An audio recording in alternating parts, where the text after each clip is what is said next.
Hello and welcome to another episode of Classroom. Today we're shifting gears a little bit and talking about something we haven't in the past.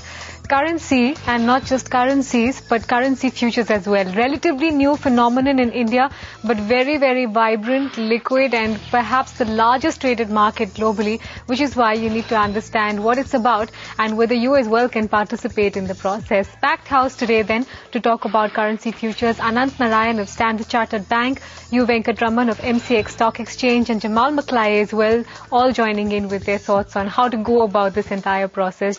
Definitions first for this entire process. Anant, let me start with you. How would you define currency futures and what is it intended to do? Well, let's start with what is a currency in the first place. As we all know, as long as we have global trade and we have global capital flows, we encroach into each other's currencies. There is a need for a currency market, much like we have a commodity market, where the price of one currency can be expressed in terms of the other. The futures market is a derivative of that. Basically, you trade contracts on the exchange, much like you do the equity and commodity contracts. And these are standardized contracts against a margin and so on and so forth. But overall, clearly this market is a huge market, the largest asset market in the world, 24/7 if you exclude the weekends.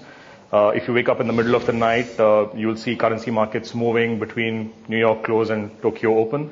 So it's a very vibrant $4 trillion per day volume market overall. If you include derivatives, it's a pretty large multi-bagger. So it is probably the most important market in the world today.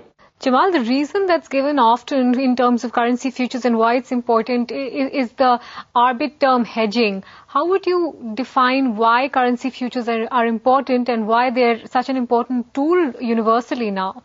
Well, actually, if you look globally, currency futures are not a hedging tool. They are basically a speculative tool.